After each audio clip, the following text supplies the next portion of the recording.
And Priscilla is going to give us insight to one of those very famous parts of mining, and that is the tailings facility. Now, I'm not going to steal any of Priscilla's thunder, but I'm really excited to hear what you've got to say with regards to building trust with regards to tailings management. So everyone, hands together for the wonderful Priscilla. Thank you very much. Thank you very much. Are my slides okay? Perfect. Great. So after the discussion we just had, I must warn you that I think with my mouth open. So I think maybe reflective listening might be a challenge for me to do effectively, but I will try. So I'm here to talk about tailings and the basic sense of the problem with tailings. Just considering copper, the annual copper demand is estimated currently at about 28 million tons, and every 1 million tons produces more than 100 million tons of waste. So we're getting billions and billions of tons of tailings that are only going to increase because we're going to lower grade ores and societal demand is increasing. Put it all together, the world has about 30,000 existing active, inactive, and legacy tailings storage facilities. So in fact, the mining industry is in the business of producing tailings, not metals. They're the byproducts. But recently, despite improvements and due attention to people who are doing the designs and the construction, we've had failures. In particular, some amazing ones over the last 5 years, and they will continue into the future because the reasons for those tailings failures every time seems to be a surprise to the people who have built them. And so we have established a lack of trust of people in the stability of these tailings materials. And the risk of failures is only increasing. The dam heights have been increasing dramatically recently, so that the dams that we're building for the tailings are now higher than any earth embankment water retention dam, and they're expected to go higher. And the risk increases dramatically with time and height. So we've got a lot of opportunities for tailings management. There's some major tsunamis that have to be paid attention to, and the mining industry is dealing with this right now. There's a general demand to minimize the tailings volumes. We have the opportunity for big data and big continuous monitoring and instrumentation. New technologies are coming up all the time. Some of them make sense in the long run, some of them don't. Water is only becoming more important, but the concepts of bringing mining into the circular economy, the stress of critical minerals these days, and the SDG and ESG issues attaining prominence are really critical and the big subject of conversation. So the circular economy opportunity for mining is to really extend the value chain downstream, much as the way, for example, petroleum has extended its value chain downstream with a lot of chemical engineering, a lot of plastics and other materials downstream. But we need to think about this as a drive towards zero waste. And we have to realize that waste is actually an engineering design flaw. So the overall process has a fundamental flaw in it, and we have to recalibrate towards zero waste. Ideally, as we understand what downstream products and markets could develop, the tailings parameters for the best creation of those new products may drive changes back upstream along the geometallurgical flow. So this is a revolutionary concept in mining engineering and mining operations. We really need to understand more about tailings, however, or else we're not going to be able to do this. So I just want to go through a couple of things that we need to do. Tailings characterization needs to be much more thorough, and it's mandatory for zero waste operations. We have temporal and spatial variabilities in the tailings that introduce uncertainties and risks. We need to create data records over the mine history, and we do not have those for materials that have already been placed. If we had real-time characterization, we could support waste stream segregation or partitioning to get even better flow materials into particular downstream operations. And we need to keep our eye on the occurrence, distribution, and sequestration of minerals and elements, including where are those critical materials Fortunately, we've got a lot of new technology that is getting into a real-time ability to actually see things down to the millimeter and to the micron scale. And that kind of vision and continuous data flow is really important to understand what's going on with the critical minerals. For effective use of tailings, we have to realize that we've got material which is not the same as soils. We haven't done all of our homework as engineers. With the dams getting higher, we need to be able to test to higher stresses. We need to watch for static liquefaction, which has been a not completely understood reason for major dam failures, large strain compressibility, consolidation that really affects the ability to close a mine, and the importance of unsaturated tailing mechanics in the long term. We also add materials to the tailings to get them to settle faster, which introduces an effect on the tailings behavior. We have these new filter tailings, which have not been completely tested in the laboratory or in the field. And we've also got a lot of mine waste, which is not the same thing as tailings. And we have to look at maybe commingling the tailings with the mine waste. Now you look at the tailings storage facilities, the TSFs, we have to characterize them. Nobody was watching while many of these were done. That photo shows a copper tailings dam in Albania. It is simply waiting to fail. It's had not been watched, not been understood while it was being built. And if we wanted to remine it, I don't know how we would start to do this. So this really needs to be done in order to establish the safety of a mining operation. And this includes understanding how things are spatially variable, including strength and where the seepage is. This means that we have the opportunity to go to platforms which are more airborne and satellite, whether they are one-shot examinations or testing, but ideally towards continuous monitoring, so that every time a storm comes into a particular location, we can understand that storm, the rainfall, and how the dam responds to the rainfall to understand exactly how the dam is behaving. And this means that we need to stretch over to underused methods, including geophysics, thermal, and multispectral on a more common basis. So we can go to, how do we get to zero waste at this point? There's a number of ways that we're investigating at the Tailings Center at Colorado School of Mines, including in situ or selective mining and changes in the processing, disposal on site, particularly underground, repurposing the mine itself, but really using the tailings becomes important. And that's what I'm going to make a few additional comments about. So new materials. Right now, there's a lot of people doing one-off studies on how you could use tailings. We've got some interesting papers that have come out recently on biosynthesis or bio-nano mining, where you actually can create nanosilicates or nano copper, which can be used in catalysis or in other manufacturing operations. And then we have sand, cement, geopolymerization, foam, and glass. Well, the world is running out of sand. You may not know that, but we make a lot of concrete. Vale down in Brazil has actually separated the sand from their rest of their tailings and is actually marketing it now as a construction material. People are studying the use of tailings as substitutes in concrete. And you may not know this, but concrete is the second most consumed substance on Earth after water. The annual use rate of concrete is expected to rise to more than 15 tons per person per year by 2050, and we have very little recycling. So you can think that somewhere in the world there's 15 tons every year placed in your name. Many tailings types may be substituted, but we need to understand the chemistry and the mineralogy in order to use this in a reliable system to reduce the global emissions of CO2, which are always associated with the manufacture of cement.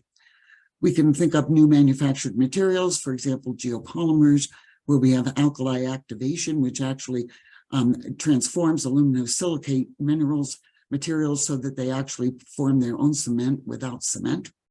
And we can use these to make construction materials. Of course, transport costs may limit the market, and mines are usually in relatively remote locations.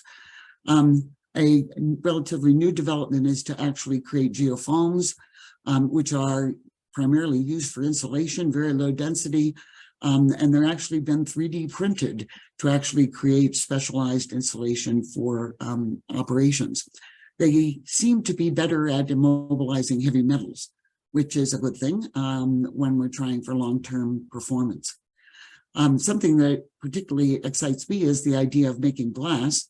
Fiberglass is made from glass, silica sand, melted very high and then cooled quickly to prevent crystallization. And this has been done for about the last 100 years. During that period of time, people were also paying attention to melting rock, in particular basalt. There's an explosion of basaltic magma, which creates natural fibers during the explosive process.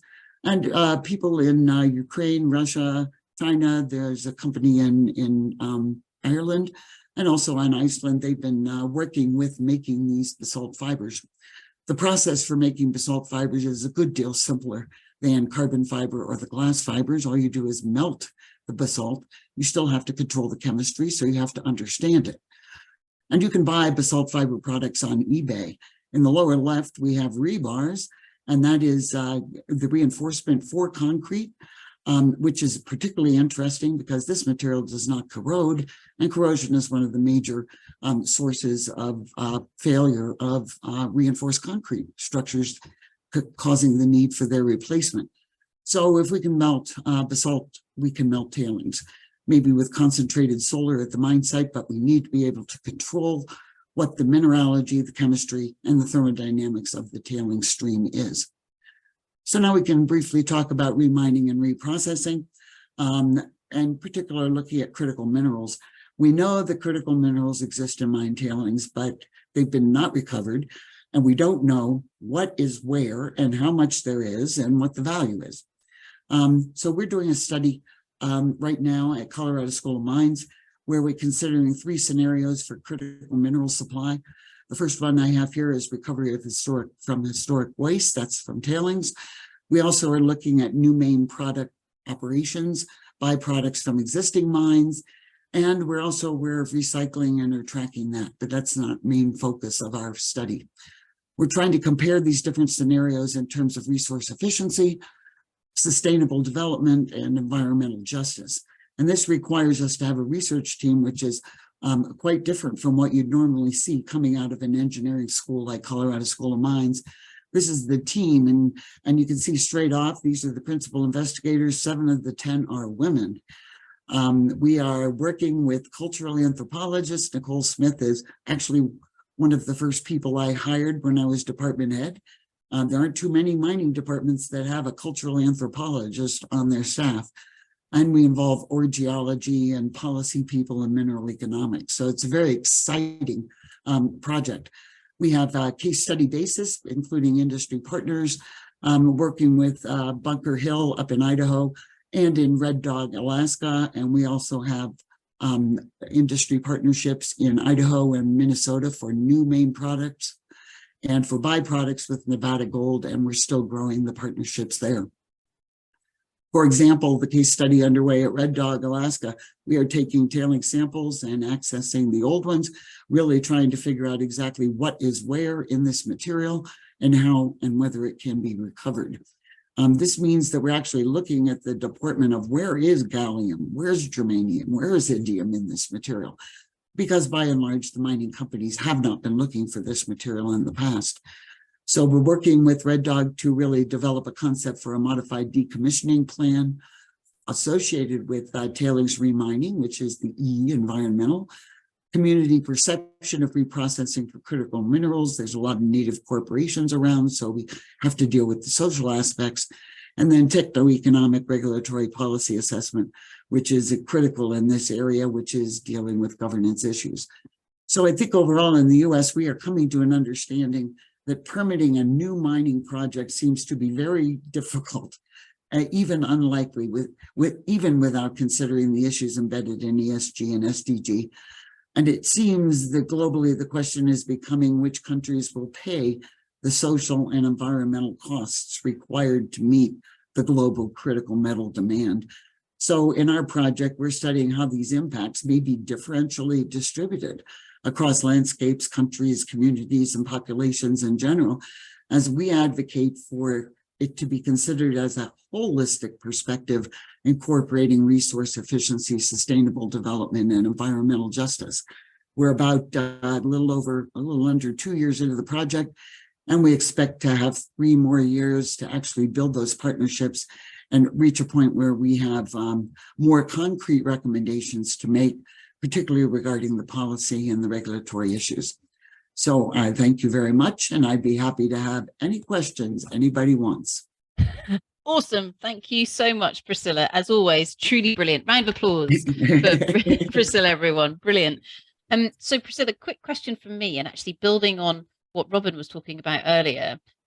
So the department looks fantastic, and I especially love the mix of skill sets and background and expertise that's in there.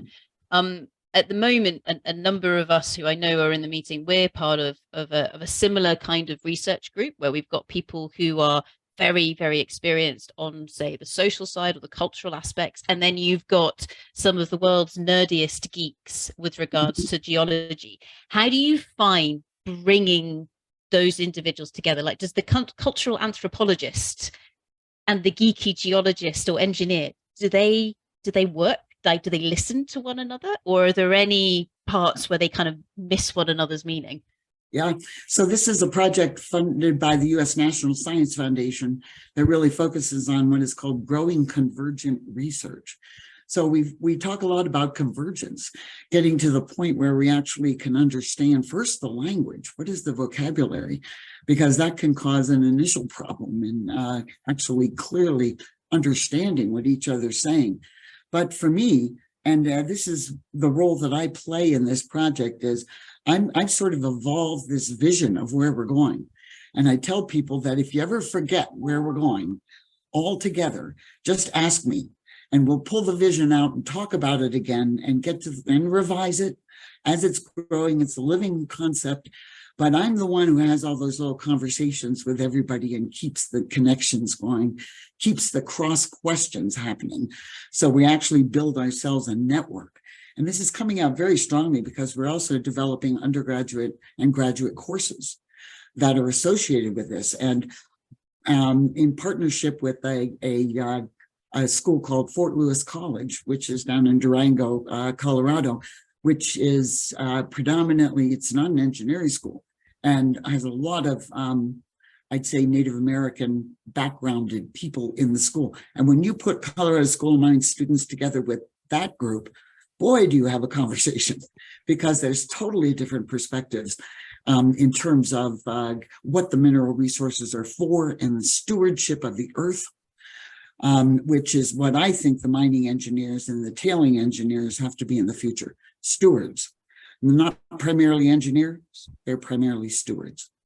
Brilliant. Thank you, Priscilla. Now we've got a flurry of questions that are beginning to come in at the moment. I'm going to ask you some of them, but some of them we might need to keep to just being answered through typing. But so James has asked a great one in the Q&A. And James asks, has your group examined using mine tailings for enhanced weathering and carbon dioxide removal? Yes, of course. We're very aware of, but most of the work has been focused on ultramafic rocks. And they weather very fast. So it's an accelerating weathering process that actually precipitates the carbonate mineral as a stable form. So we are not doing this, but I am trying to get microbiologists to actually figure out how to accelerate the weathering of feldspars that are in higher silicate materials, like the porphyries that are mined for many of the metals.